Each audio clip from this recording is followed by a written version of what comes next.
Donc, dans notre présentation, nous avons, elle est dédiée aux journalistes et elle s'organise donc on aura déjà une présentation de contexte général pour expliquer pourquoi les conventions de Bâle, Rotterdam et Stockholm sont importantes.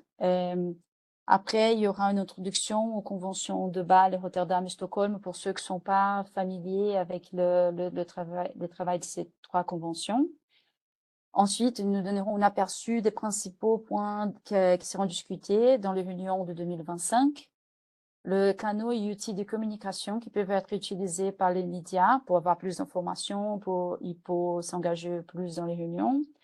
Où est-ce que les documents peuvent être trouvés, comment participer en tant que média accrédité dans la réunion, et puis une session de questions et réponses. Donc, je sais que vous êtes déjà habitués à avoir ces genres de réunions virtuelles, mais donc avant de parler, vous pouvez utiliser l'icône de la main levée pour qu'on puisse vous appeler. Si vous parlez pas, s'il vous plaît, maintenir votre microphone coupé. Et à la fin de cette présentation, tous les documents seront disponibles sur l'enregistrement de cette présentation sera disponible sur notre site web. Donc, comme vous pouvez voir, le contexte général, c'est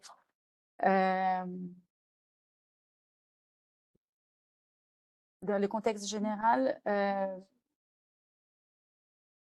c'est le thème de notre réunion, ce sera rendre visible l'invisible, la gestion écologique, écologiquement rationnelle des produits chimiques et des déchets. Cette réunion, elle aura lieu au Centre international des conférences de Genève en Suisse du 28 avril au 9 mai 2025. Et en plus d'avoir les réunions, dans ces 2 semaines, nous aurons ce qu'on appelle un débat de haut niveau le 30 avril et le 1er mai, qui est une réunion où le ministre, les vice-ministres et d'autres représentatifs de haut niveau pourront participer. On est très heureux d'organiser ces briefings pour les journalistes parce que c'est une opportunité pour nous de sensibiliser le public aux questions aux risques posés par la mauvaise gestion des produits chimiques et des déchets dangereux.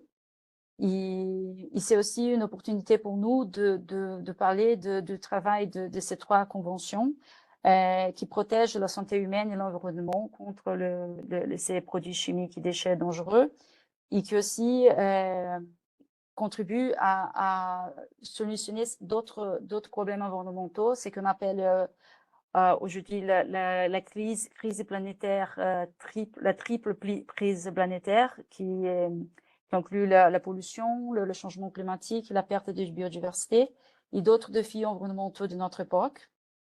Et ces défis-là, ils sont générés par un modèle de consommation et de production qui est non durable et aussi par une mauvaise gestion de produits chimiques et déchets dangereux. Un de ces produits chimiques, c'est un groupe de substances qui s'appelle les polluants organiques persistants. C'est des groupes de substances qui s'accumulent dans notre organisme et affectent notre capacité à se développer, fonctionner et se reproduire. Nos conventions travaillent aussi sur la pollution plastique qui aujourd'hui étouffe les océans. Il y a un grand impact sur la biodiversité. Les conventions travaillent aussi surtout la convention de Bâle sur les déchets électroniques qui sont souvent exportés dans des pays en développement et exposent des travailleurs informels à des substances toxiques dans ces déchets. Les pesticides toxiques qui sont interdits dans des pays développés et qui finissent par être exportés dans des pays en développement. Et donc, toutes ces thématiques-là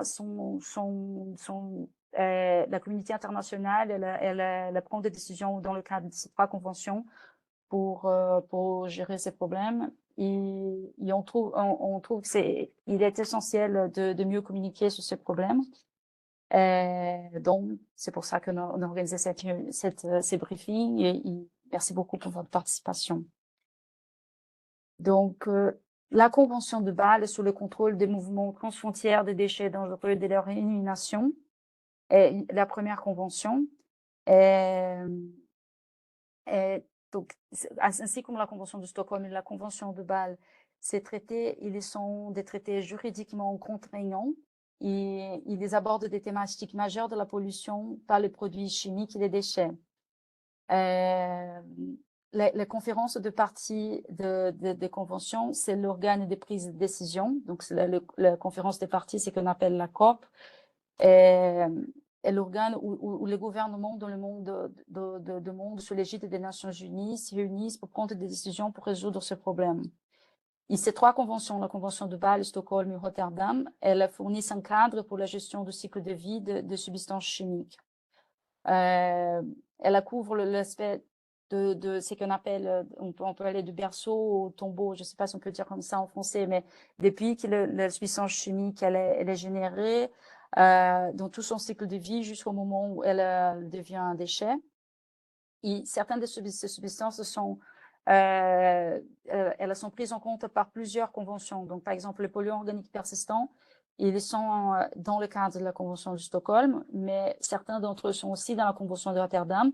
Donc, le commerce international, il est aussi dans le cadre de cette convention. En tant que déchet, il est administré par la Convention de... Toutes ces substances sont dans le cadre de la Convention de Bâle. De nombreux pesticides internationaux sont aussi dans le cadre de Rotterdam, de Stockholm. Quand ils sont déchets, ils entrent dans le cadre de la Convention de Bâle. Et donc là, maintenant, je vais expliquer un peu plus en détail ce que dit chaque convention avant de rentrer en détail sur ce que nous allons négocier pendant les réunions. Donc, la Convention de Bâle sur le contrôle des mouvements transfrontières des déchets dangereux et de leur élimination, elle a été adoptée en 1989 et c'était une réaction à l'exportation de déchets dangereux des pays développés vers les pays en développement. Cette convention, elle est entrée en vigueur en 1992 et elle a aujourd'hui 191 parties, donc c'est presque une adoption universelle. Et le travail de cette convention, elle se pose sur trois piliers. Donc, le premier pilier, c'est de prévenir et réduire la production de déchets dangereux. Le deuxième, c'est la gestion écologiquement rationnelle des déchets une fois qu'ils sont déjà produits. Et puis, le troisième pilier, c'est le contrôle des mouvements transfrontières des déchets dangereux et de leur élimination. Donc, c'est quand un déchet dangereux il est déjà produit, la meilleure façon de le gérer d'une façon écologiquement rationnelle, c'est de faire les mouvements transfrontières des déchets. Il y a un contrôle dans la convention de comment ça peut être fait pour protéger l'environnement et la santé humaine des impacts éventuels de ces transports. La Convention de Rotterdam s'appelle donc la procédure de consentement préalable en connaissance de cause applicable à certains produits chimiques et pesticides dangereux qui font l'objet d'un commerce international. C'est un long nom. Elle a été adoptée en 1998 et entrée en vigueur en 2004. Elle a aujourd'hui 167 parties et elle a 55 produits chimiques inscrits à son annexe 3. L'annexe 3 de la convention, c'est celui en fait, la convention de Rotterdam, elle ne va pas bannir les substances chimiques, c'est simplement un mécanisme pour d'avoir accès à l'information et faciliter la prise de décision par les pays sur s'ils veulent ou pas importer ces substances chimiques. Donc, ces 55 substances chimiques qui sont dans cette annexe 3, sont les substances chimiques qui sont soumises à cette procédure qui s'appelle la procédure de consentement préalable en connaissance de cause, qui est un mécanisme formel d'obtenir et aussi de communiquer la décision de parties qui emportent le produit chimique sur leur volonté d'accepter ou non toute cargaison future de produits chimiques qui sont inscrits dans cette annexe 3 et de garantir que cette décision elle est respectée par les parties exportatrices. Il y a un autre mécanisme qu'il y a dans la Convention, c'est celui d'échange d'informations donc, quand un parti, par exemple, de la Convention de Rotterdam, elle décide d'interdire ce qu'ils appellent réglementer strictement une substance, un produit chimique. Elle informe la Convention de Rotterdam et le secrétariat de la Convention. Et le secrétariat de la Convention, elle informe tous les autres partis membres sur cette réglementation. Elle sait qu'un autre pays a interdit ou a strictement réglementé un produit. Donc, elle peut avoir plus d'informations sur les raisons pour lesquelles ça a été fait. Il décidait si, même si une substance chimique a été interdite dans un pays, elle veut toujours l'emporter. Et si un pays décide d'exporter une substance qui a été strictement réglementée dans son territoire, elle doit adresser une notification au pays qui emporte avant de pouvoir l'exporter, la première fois et puis une fois par année. De toutes ces substances-là, elles sont, ainsi comme ceux qui sont soumis à cette procédure de consentement préalable en connaissance de cause, elles doivent être étiquetées et accompagnées d'une fiche technique avec des informations de base en matière de santé et de sécurité. Donc, cette convention, elle va donner accès à une information pour que les pays puissent prendre une décision en connaissance de cause avant d'emporter une substance chimique qui est considérée comme dangereuse. Finalement, la troisième convention, c'est la convention de Stockholm sur les polluants organiques persistants, et qui a été adoptée en 2001 en réponse à un besoin urgent de contrôler un groupe de substances chimiques particulièrement dangereux qui s'appelle polluants organiques persistants et qui sont très toxiques. Ils sont persistants, donc ils restent dans l'environnement pendant très longtemps. Ils bioaccumulent dans les tissus corporels, souvent les tissus adipeux, mais aussi d'autres types de tissus. Ils bioamplifient à travers la chaîne alimentaire. Ils voyagent aussi de très longues distances. Donc, le polluant organique persistant, ils peuvent être retrouvés très loin de l'endroit où ils ont été produits. Cette convention, elle est entrée en vigueur en 2004 et elle compte aujourd'hui avec 186 parties, donc c'est aussi presque universel. Et aujourd'hui, elle contrôle, initialement, elle avait 12 polluants organiques persistants. Aujourd'hui, elle contrôle 34 polluants organiques persistants pour montrer comment la convention, elle a évolué pour inclure de nouvelles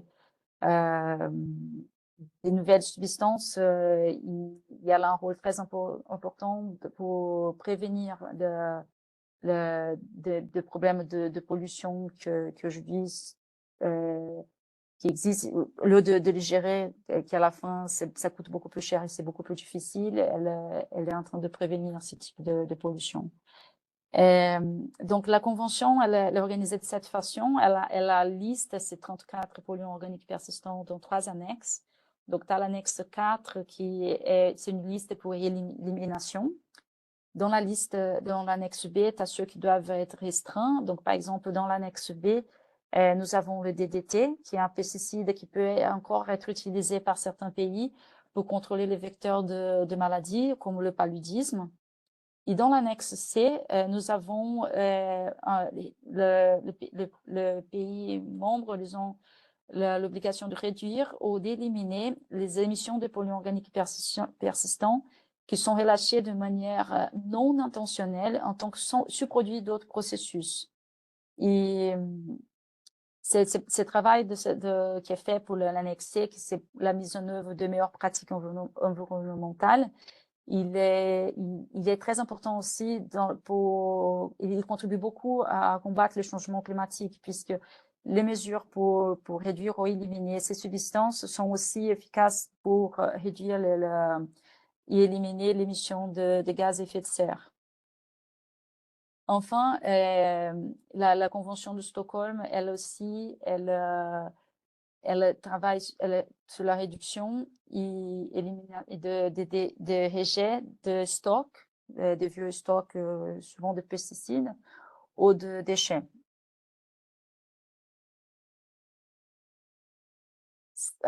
Ici, vous pouvez voir la couverture qui est presque universelle des conventions de Bâle, Rotterdam et Stockholm. Et donc, vous voyez en bleu tous les pays qui sont membres de 3 conventions. En jaune, en vert, ceux qui sont membres d'au moins 2 conventions. Et en jaune, ceux qui sont membres d'une convention. Et puis en blanc, ceux qui ne sont pas membres d'aucune de 3 conventions.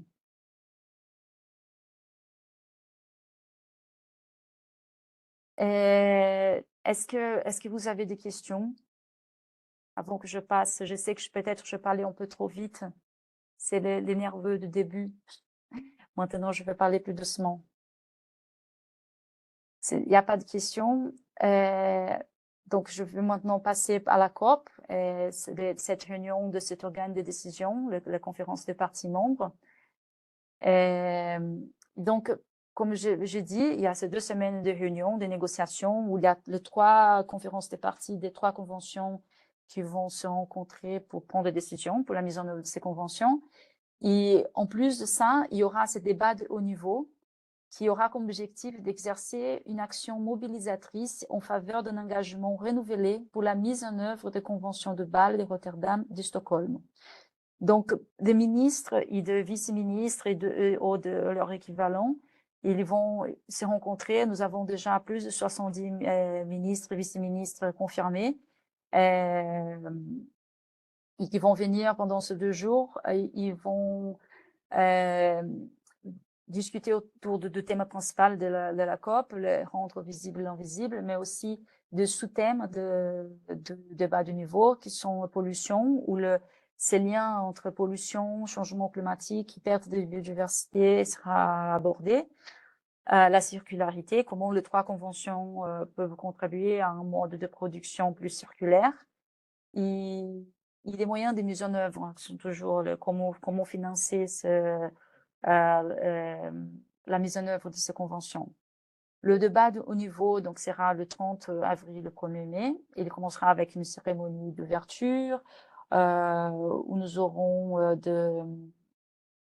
des personnes du gouvernement de Suisse qui hébergent la réunion.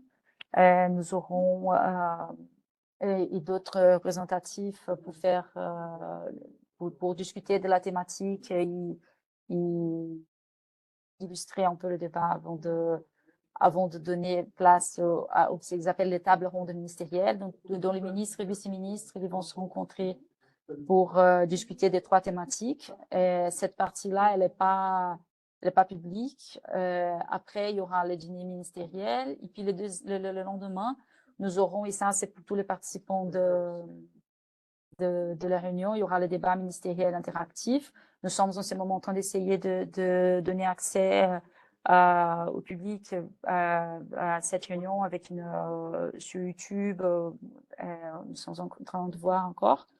Et puis à la fin de cette réunion, il y aura une conférence de presse de haut niveau. La réunion sera donc le Centre international de conférences de Genève, le Centre de conférences de Varambé.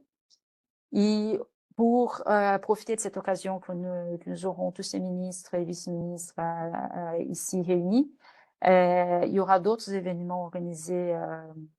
Donc, avant de commencer le débat de haut niveau, nous aurons un événement de haut niveau organisé par le groupe de gestion gouvernementale. C'est un groupe de plusieurs agences de l'ONU qui travaillent sur des thématiques liées à l'environnement, ils coopèrent et coordonnent leurs actions.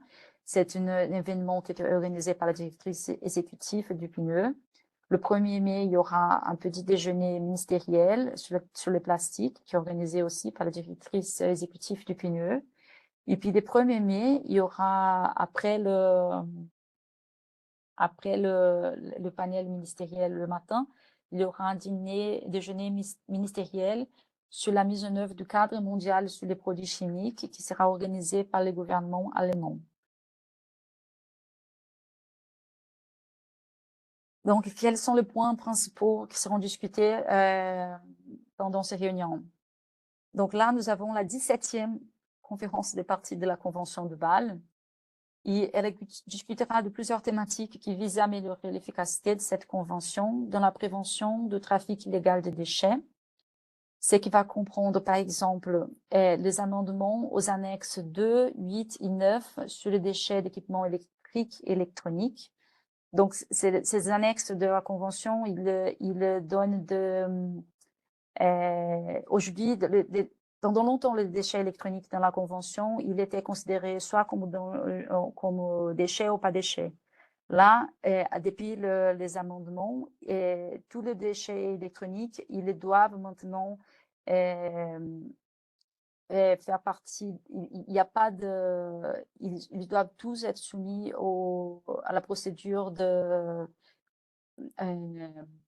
consentement préalable avant d'être exportés. Et donc, ces amendements-là, ils clarifient à chaque fois comment on peut avoir un meilleur contrôle de commerce international d'équipements électroniques et électroniques. Ils vont continuer à discuter la question des déchets plastiques. Donc, à chaque réunion, ils discutent de la meilleure façon de contrôler le commerce international de déchets plastiques. Ensuite, il y aura aussi une discussion sur l'amélioration du fonctionnement du mécanisme de consentement préalable. C'est une de discussion autour des délais, de choses pour que ces mécanismes soient plus efficaces. La classification des déchets et caractérisation des dangers, c'est encore des annexes de la Convention qui donnent des caractéristiques des déchets dangereux et comment le classifier en tant que déchets dangereux ou non dangereux. Il y a toujours cette discussion pour que ça soit plus clair pour les parties membres. Des méthodes électroniques de transmission de notification des documents de mouvement. Donc ça, c'est parce qu'aujourd'hui, les documents pour le fonctionnement du mécanisme de consentement préalable, il est fait sous forme de papier. Et donc, je dis, ça fait déjà un moment qu'il y a des discussions dans la Convention pour avoir une méthode électronique de transmettre ces notifications et des documents pour agiliser et faciliter le processus. Et puis, il y a aussi une discussion sur les déchets, comment est-ce que la Convention pourrait contribuer à la gestion des déchets contenant des nanomatériaux. La deuxième convention COP de la Convention de Rotterdam aura comme point principaux, donc comme toujours, elle considérera l'inscription de certains produits chimiques à l'annexe 3 de la Convention, qui fait référence à ces substances qui sont soumises à cette procédure qui s'appelle procédure de consentement préalable en connaissance de cause en vertu de la Convention.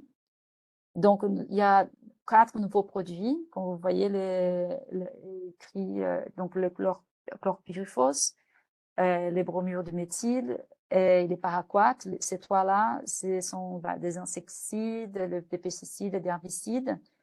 Tandis que le mercure, il est couvert déjà par la convention de Minamata, qui est utilisé dans des applications industrielles comme des batteries, des lampes fluorescentes, des thermomètres. Il y a aussi ces 6 substances chimiques qui sont considérées. Donc, il y a l'acétochlore qui est aussi un herbicide, les carbosulfons qui est un insecticide, l'amiante au chrysotile qui est une substance chimique industrielle utilisée historiquement dans les matériaux de construction, toiture, ciment, isolation. Les fenthions qui est un insecticide aussi, le hyprodione qui est un fongicide, et le dichlorure de paraquat qui est un herbicide utilisé en agriculture. Donc, il y aura beaucoup de discussions autour d'inscription de ces produits à l'annexe 3. Et ensuite, il y aura aussi d'autres discussions, par exemple, à la dernière réunion, la 11e réunion, il y a eu un travail qui s'est initié pour améliorer l'efficacité de la Convention de Rotterdam, qui analyse l'impact lié à l'inscription de ces produits chimiques à l'annexe 3 de la Convention et sa mise en œuvre. Donc, cette discussion sera reprise et il y avait un rapport qui avait été demandé par les parties membres au secrétariat. Il y a aussi une proposition des pays africains de modifier l'article 16 de la Convention de Rotterdam lié à l'assistance technique, qui inclurait une espèce de fonds, de mécanismes financiers dans la Convention. Et puis des discussions autour de la conformité aux conventions de Rotterdam, comme les soumissions spécifiques des pays qui ont des difficultés à mettre en œuvre la convention. Ils développaient un programme de travail de comment est-ce que ces comités de conformité peuvent aider ces pays.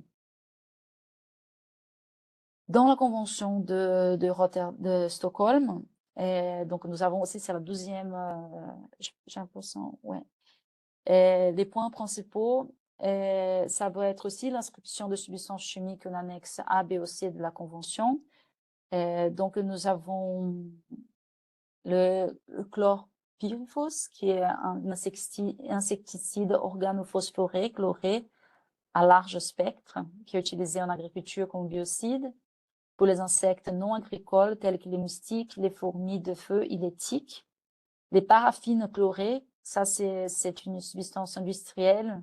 Donc vous voyez la description super compliquée avec des chaînes carbonées de longueur comprise entre le carbone 14 et le carbone 17 et un niveau de chloration égal supérieur à 45% au poids de chlore, qui est utilisé dans les adhésifs, les mastiques, les peintures, les agents d'imperméabilisation et le polychlorure de vinyle. Donc, c'est ça la difficulté avec ces substances, c'est que nous sommes entourés des matériels qui ont ces substances et qui on n'est pas au courant. Et donc, ce qu'elle fait, la convention, c'est d'identifier celles qui sont dangereuses et puis travailler pour identifier des alternatives qui sont moins dangereuses. Il y a aussi les acides perfluorocarboxyliques à longue chaîne et composés apparentés qui sont utilisés dans les produits de revêtement comme les protecteurs pour tissus, tapis, ainsi que les mousses anti-incendie. Il y a pas mal de substances chimiques dans la Convention de Stockholm qui travaillent comme ça, comme de anti-incendie.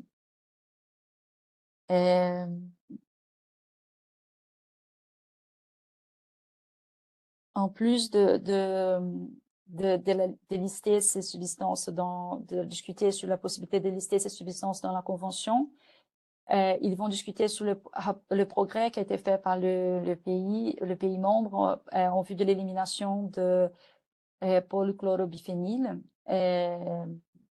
qui dans la convention de Stockholm, il y a des délais pour éliminer cette substance en 2025-2028. Donc, ça, la situation actuelle et le progrès réalisé sera discuté. Il y aura aussi une discussion sur la nécessité de continuer l'utilisation de DDT pour le contrôle de maladies vectorielles et promouvoir des alternatives. Il y aura aussi des discussions autour de la conformité parce qu'il y a le comité de conformité qui a été approuvé à la dernière COP. Donc, ils sont en train de lire les membres de ces comités, adopter le plan de travail. Ils vont discuter aussi une orientation révisée sur le plan de surveillance mondial qui fait partie aussi de la convention. Ils surveillent les quantités des polluants organiques persistants dans différentes matrices dans le monde. Il y a aussi une mise à jour supplémentaire sur le système de rapports électroniques. Aujourd'hui, dans la convention, les pays membres ont l'obligation d'envoyer les rapports nationaux sur la mise en œuvre de la convention à chaque 5 ans. Il y a un système électronique qui est mis en place. Et la Convention de Stockholm, elle a aussi un mécanisme financier, le Fonds global peuple environnement. Et donc, il y a une 6e révision de ce mécanisme financier. Ça sera discuté pendant la réunion. En plus de ces questions qui sont inhérentes à chaque convention, depuis que ces 3 conventions travaillent en synergie, il y a 2 points de la COP qui sont communs pour ces 3 conventions. Donc, c'est ce qu'on appelle les questions conjointes. Donc, tout ce qui est par rapport à l'assistance technique et renforcement de capacité pour la mise en œuvre des conventions, ça s'est discuté les 3 conventions en même temps. la mobilisation de ressources dans le cadre des conventions de Bâle, Rotterdam, Stockholm. Donc, il y a une stratégie de mobilisation de ressources qui est en train d'être développée par les acteurs non étatiques. Ça sera présenté à la prochaine la COP. Et bien sûr, le programme de travail et les budgets pour les trois conventions. Puis tout ce qui est lié à la coopération et coordination internationale. Donc, comment renforcer la coopération et la coordination entre les conventions de Bâle, Rotterdam et Stockholm, puis aussi avec d'autres organismes internationaux. Il y a un focus particulier sur la convention de Minamata. Et après, il y a aussi tout ce qui est lié aux synergies en matière de prévention, répression de trafic, de commerce illicite des produits chimiques, des déchets dangereux. Donc, parce que dans la convention de Bâle, c'est un crime, le trafic de déchets, c'est écrit dans la convention.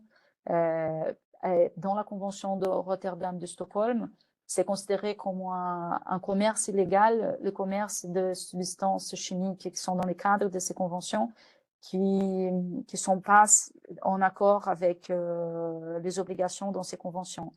Et donc, il y a souvent les activités d'assistance technique, elles sont les décisions prises pour le trafic illégal de déchets et les commerces illégaux de substances chimiques sont prises ensemble.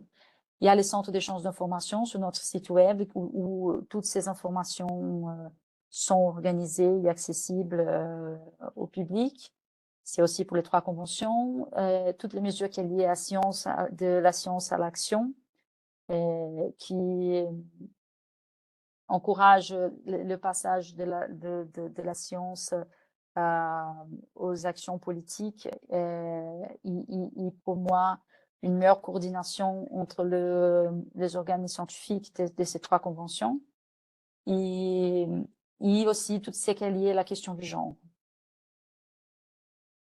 Donc, en plus de tout ce qui est discuté à la COP, qui va être décidé par les pays membres, les secrétariats sont en train d'organiser les salons Rendre visible l'invisible, qui pour sensibiliser davantage aux risques posés par la gestion inadéquate des substances de produits chimiques et des déchets dangereux. Et dans ce salon Rendre visible l'invisible, qui aura lieu du 29 avril au 2 mai, il y aura au moins 21 stands différents avec des exposants de la société civile et d'autres partenaires. La cérémonie d'ouverture sera le mardi, le 29 avril 2025 à 18h. Et le salon, il se clôturera le vendredi 2 mai 2025 à 8h. Et comme j'ai dit, il y aura, c'est une occasion pour ceux qui participent de se rencontrer, de partager des connaissances, de renforcer leurs capacités. Et on vous encourage à venir aussi participer. C'est très interactif. Il y a des jeux. C'est une bonne façon de voir ce que d'autres acteurs sont en train de faire pour mettre en œuvre les trois conventions. En plus du salon, nous sommes en ce moment en train de faire l'exposition Rendre visible l'invisible au lac Léman à Genève. Donc, cette exposition, elle est là dans la rotonde du Mont Blanc et elle sera ouverte d'aujourd'hui jusqu'au 4 mai 2025. Et donc, il y a 16 panels qui parlent un peu de ce qui fait ces trois conventions. Cela est lié à d'autres problématiques environnementales comme la perte de biodiversité, les changements climatiques. Donc, ouais, c'est une très belle exposition. On vous invite à venir et à apprendre plus d'une façon ludique et plus artistique sur le travail de ces conventions. Et donc, nous avons sur notre site web plusieurs canaux de communication et outils que vous pouvez utiliser pour avoir des informations et du matériel pour mieux comprendre ou suivre le travail des conventions et pouvoir mieux communiquer. Donc, les documents sont disponibles sur notre site web. On partagera la présentation, donc vous allez avoir accès au site. Nous avons aussi notre BIS Trello Board et notre newsletter qui est génial. Donc, nous organisons aussi des conférences de presse, des briefings aux médias. Donc, il y a les sessions en ligne comme celle-ci. Il y aura des briefings aux médias qui seront organisés au Palais des Nations à Genève le 8 avril. On communiquera mieux les horaires. Je pense qu'ils ne sont pas encore... Oui, donc 2025, c'est entre 10h à midi. Après, il y aura une conférence de presse ministérielle à la suite du débat de haut niveau le 1er mai à partir de 3h30.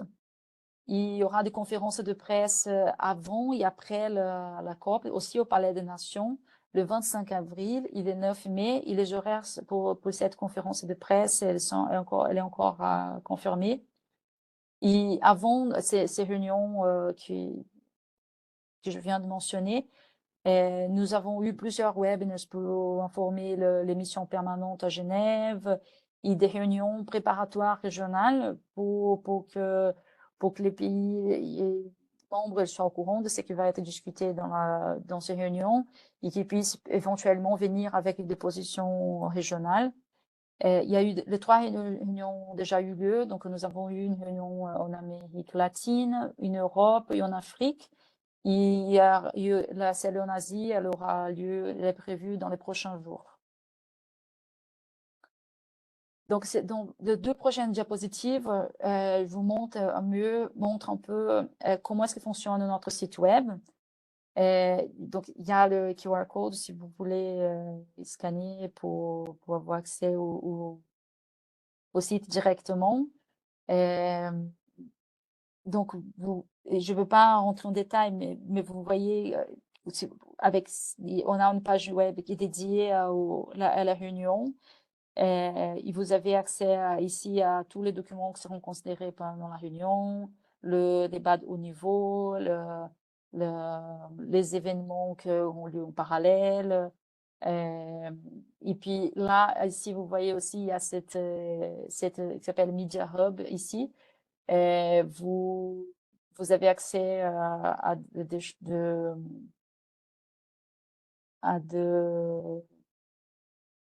des communiqués de presse, des articles, nos campagnes, des publications, des fiches d'information. Donc, tout ici dans voilà, vous voyez la press release, le Media Hub, où vous avez toutes les informations pour les médias, et les publications, des campagnes.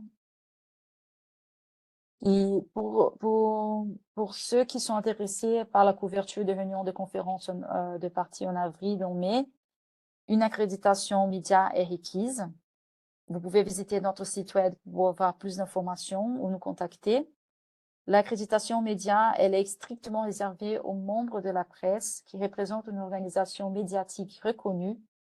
Les demandes sont examinées au cas par cas, ils ne sont pas automatiques. Les centres médias sur le site web de COP 2025 des conventions BIS proposent des directives, des questions fréquemment posées, des formulaires de demande d'accréditation média. Et voici quelques-uns d'hashtags que nous utiliserons. Donc, Make Visible the Invisible, 2025 Press Cops, Chemicals and Wastes, les réseaux sociaux où nous aurons des informations sur le COPS et nos points de contact pour toute question médiatique concernant ces réunions seront Maria Cristina Cardenas Fischer et O Farah Emmanuel, et vous avez leur email sur l'écran. Donc, merci beaucoup pour votre temps et votre attention. Nous allons maintenant ouvrir la session de questions-réponses. C'est à vous.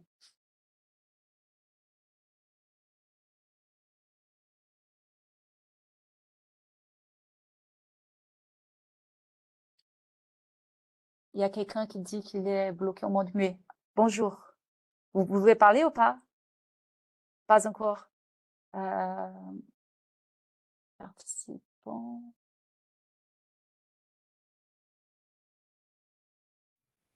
Ah, je pense que je vous entends. Voilà, vous pouvez continuer. Oui. OK, merci beaucoup. Merci beaucoup, Giovanna, pour cette présentation. Je travaille avec UNEP. Je travaille en communication avec eux. pour notre site web, on va écrire une petite story sur la convention, le COP. Mais j'ai juste une question. Comment est-ce que les produits chimiques sont inscrits au annexe? Est-ce que ce sera certain que les produits que vous avez mentionnés seront inscrits ou il y a un balatage de quelque chose? Okay. C'est, par exemple, dans la convention de Stockholm, il y a ce qu'ils appellent les POPROC, les comités de Chemical Ops Review Committee. Donc, c'est les États normalement qui soumettent une documentation selon les annexes de la convention, où ils parlent, ok, ça c'est une substance chimique qu'on pense doit être considérée par la convention. Il y a plein de réunions de ces comités. Et puis, à un moment, après, passer par plusieurs annexes il a dit, ok, donc il y a les caractéristiques de cette annexe. Il est polluant, il voyage de longue distance, il accumule. Donc, ok, donc, il y a plusieurs étapes avant que ces comités disent, je pense que ça devrait être listé dans la convention. Et donc, il recommande à la convention de les lister. Après, c'est les États qui décident si ça va être listé ou pas. Ça peut être recommandé par cet organe scientifique et pas être listé dans la convention. Donc, pour la convention de Rotterdam, c'est la même chose. Il y a un comité que c'est le Chemical Review Committee. Donc, c'est une analyse plutôt légale parce que normalement, tu as deux pays dans des endroits de régions différentes qui vont communiquer au secrétariat qu'ils les ont bannis ou ils ont pris des mesures pour restreindre strictement, je sais pas, ces distances. Et du coup, le Chemicals Review Committee, il commence à considérer si ça devrait être listé dans l'annexe 3 de la Convention. C'est que, parce qu'une fois que ces pays ils ont pris ces mesures, tous les pays sont au courant. Donc, déjà, ils ont cette information-là. Mais après, pour être soumis à cette procédure d'information préalable, donc être dans l'annexe 3, il est considéré dans la Convention. Et ça, c'est justement pourquoi ils ont cette discussion depuis quelques COP maintenant sur l'efficacité de la Convention de Rotterdam, parce qu'il y a pas mal quand même de substances chimiques dans l'annexe qui sont recommandées, mais que la COP ne liste pas. OK. Donc, c'est à voir. C'est la COP qui décide. OK. OK, merci beaucoup. Donc, on ne sait pas exactement quels seront inscrits à ce moment. Non, c'est la COP qui décide. Ouais. Non, ouais, il faut attendre. Est-ce qu'on pouvait dire, si on publie un article en avant, est-ce qu'on pouvait dire ces chimiques seront considérés par le COP aux prochains jours? Oui, c'est exactement ça. Elles seront considérées. Okay. Après, c'est les cieux qui décident. OK. Merci beaucoup. Merci beaucoup. De rien. Bon, je pense que c'est tout.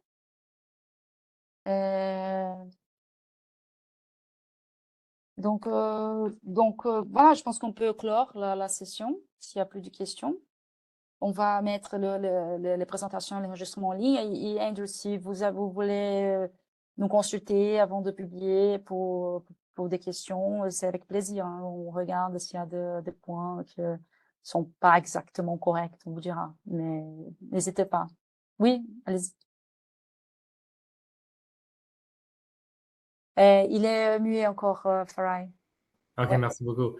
Est-ce que les documents que vous avez montrés, est-ce qu'il y a de l'information sur les chimiques qui seront discutées? Oui, c'est tout en ligne. Sur le site où il y a les documents pour la réunion, Meeting Documents, il y a tout là-bas. Okay. Vous allez pouvoir voir les rapports, des recommandations de comités scientifiques, tout est là-bas. Parfait. Merci beaucoup. OK, mais de rien. Bon, donc on peut clore la réunion. Merci beaucoup.